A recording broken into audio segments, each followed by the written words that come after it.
Friends, welcome to Kavitha சமையலறை. இன்னைக்கு நம்ம பார்க்க போகிற ஸ்பெஷல் ரெசிபி நல்ல சுவையான தக்காளி குழம்பு. குக்கரை திறந்த உடனே கமகமன்னு வாசனையோட வீடே மணக்கிற நல்ல சுவையான தக்காளி குழம்பு டக்குன்னு ஒரு 10-15 நிமிஷத்தில் பண்ணிடலாங்க. ஒரு சிம்பிளான ரெசிபி, ஈவன் புதுசாக சமைக்க பழகிறவங்க கூட ட்ரை பண்ணலாம். பர்ஃபெக்டான டேஸ்ட்டோட நீங்கள் இந்த தக்காளி குழம்பை என்ஜாய் பண்ணலாம்.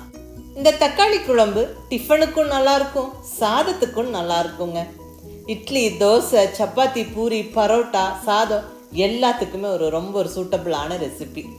நான் இன்னைக்கு நல்ல மெத்துன்னு பஞ்சு போல் சாஃப்டான தோசைக்கு இந்த தக்காளி குழம்பு வச்சேன். எங்கள் வீட்டில் எல்லாரும் என்ஜாய் பண்ணி சாப்பிட்டாங்க. நீங்களும் மிஸ் பண்ணாமல் ஒரு தடவை ட்ரை பண்ணி பாருங்க.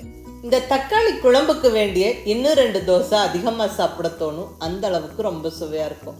அது சுட சுட இட்லி மேலெல்லாம் இந்த தக்காளி குழம்பு நிறையா ஊற்றி சாப்பிட்டாவா செம்ம டேஸ்ட்டாக இருக்குங்க. மிஸ் பண்ணாமல் செஞ்சு பாருங்க, பாராட்டு நிச்சயம். இப்போ வாங்க ரெசிபி எப்படின்னு பார்க்கலாம். இங்கே ஸ்டவ்வில் நல்ல ஒரு அடிகனமான பேன் வச்சாச்சுங்க.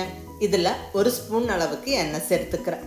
எண்ணெய் கொஞ்சம் சூடானதுக்கப்புறம் 1 இன்ச்சு சைஸ் இஞ்சியை தோல் சீவிட்டு சின்ன சின்ன பீசஸாக கட் பண்ணி சேர்த்துருவோம். கூடவே ஒரு 4 பல் பூண்டு. இந்த இஞ்சி பூண்டு ஒரு ஃபியூ செகண்ட்ஸ் நல்லா வதங்கி வரட்டும். இப்போ இதில் ஒரு 2 பெரிய வெங்காயத்தை கட் பண்ணி சேர்த்துருவோங்க. ரஃபாக கொஞ்சம் பெரிய பெரிய பீசஸாகவே கட் பண்ணிக்கலாம். ஏன்னா இதெல்லாம் வதக்கி நம்ம அரைக்க போகிறோம். இந்த வெங்காயம் நல்லா கொஞ்சம் கலர் மாறுற வரைக்கும் நல்லா வதங்கி வரட்டும். ஒரு 2 நிமிஷத்துக்கு மேலே நல்லா வதக்கி விடுங்க.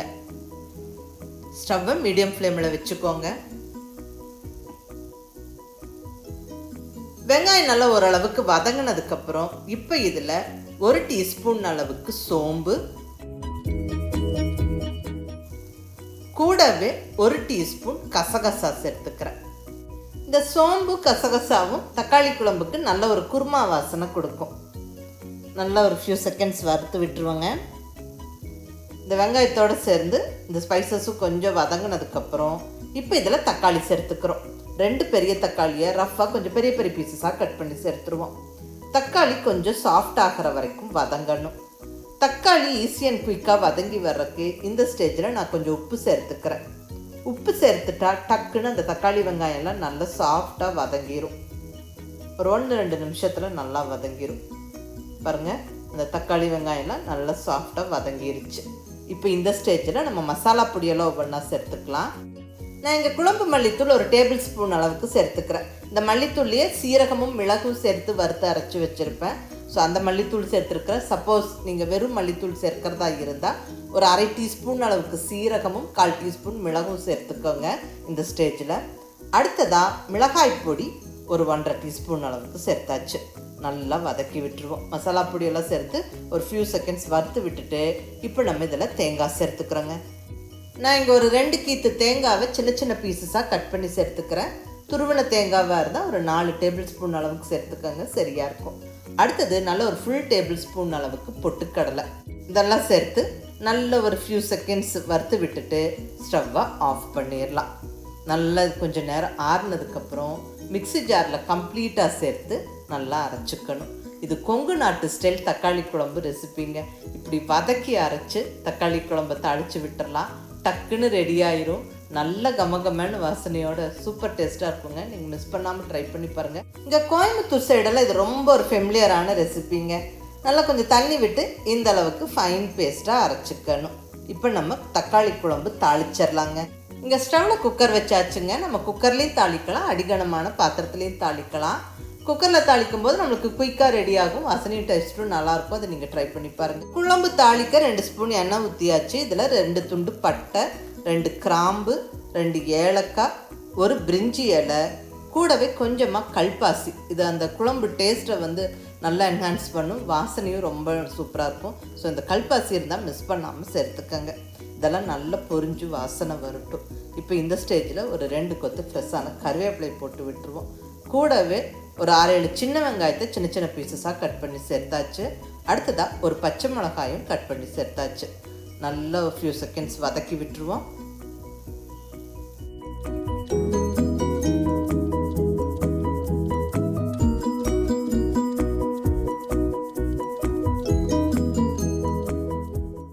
பாருங்கள், வெங்காயம் நல்லா வதங்கிருச்சு. இப்போ இந்த ஸ்டேஜில் ஒரு 1/2 டீஸ்பூன் அளவுக்கு காஷ்மீரி சில்லி பவுடர் சேர்த்துக்கிறேன். இது வந்து ஆப்ஷனலுங்க, நம்ம வேணும்னா சேர்த்துக்கலாம், எல்லாம் ஸ்கிப் பண்ணிக்கலாம். இது குழம்புக்கு நல்ல ஒரு கலர் கொடுக்கும், பட் பெருசாக காரம் இருக்காது. ஸோ வேணும்னா சேர்த்துக்கங்க, இல்லைன்னா ஸ்கிப் பண்ணிவிடுங்க. அடுத்ததான் நம்ம குழம்புக்கு வதக்கி அரைச்சி வச்சுருந்தோம் இல்லைங்களா, அதை கம்ப்ளீட்டாக சேர்த்து விட்டு கூடவே கொஞ்சம் தண்ணியும் சேர்த்தாச்சு. நல்லா கலந்து விட்டுருங்க. நம்மளுக்கு குழம்பு எந்த அளவுக்கு வேணுமோ அதுக்கு தகுந்த மாதிரி இந்த ஸ்டேஜில் அட்ஜஸ்ட் பண்ணி தண்ணி சேர்த்துக்கோங்க.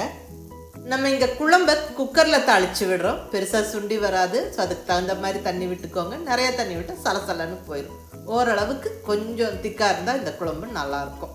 ஸோ அதுக்கு தகுந்த மாதிரி தண்ணி விட்டுட்டு இப்போ குழம்புக்கு தேவையான உப்பு சேர்த்துடலாங்க. ஏற்கனவே தக்காளி வதக்கும் போது உப்பு சேர்த்துருக்குறோம், அதை ஞாபகம் வச்சுட்டு செக் பண்ணிவிட்டு மீதி உப்பு சேர்த்துக்கோங்க. அடுத்ததாக ஒரு கைப்பிடி அளவுக்கு பொடியாக நறுக்குன்னு கொத்தமல்லி இலையை சேர்த்துட்டு நல்லா எல்லாம் ஒரு வாட்டி கலந்து விட்டுட்டு குக்கர் மூடியை போட்டு விட்டுறலாம். குக்கர் மூடியை டைட்டாக போட்டு விட்டு வெயிட்டு வச்சு விட்டு ஒரே விசில் வர வரைக்கும் வெயிட் பண்ணி ஸ்டவ்வை ஆஃப் பண்ணிடலாம். ஸ்டவ்வை மீடியம் ஃப்ளேமில் கண்டிப்பாக வச்சுருங்க. ஒரு விசில் வந்து அந்த ஸ்டீம் ப்ரெஷர்லாம் போனதுக்கப்புறம் நம்ம இப்போ ஓப்பன் பண்ணுறோம்.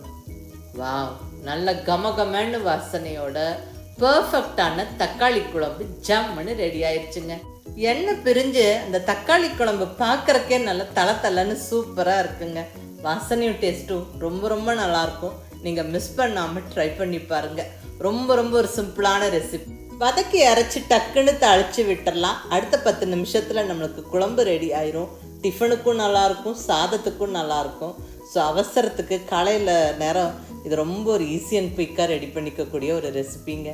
இது எல்லா விதமான டிஃபனோடவும் ரொம்ப நல்லாயிருக்குங்க. இட்லி, தோசை, சப்பாத்தி, பூரி, பரோட்டா, சாதம் எல்லாத்துக்குமே நல்லாயிருக்கும்.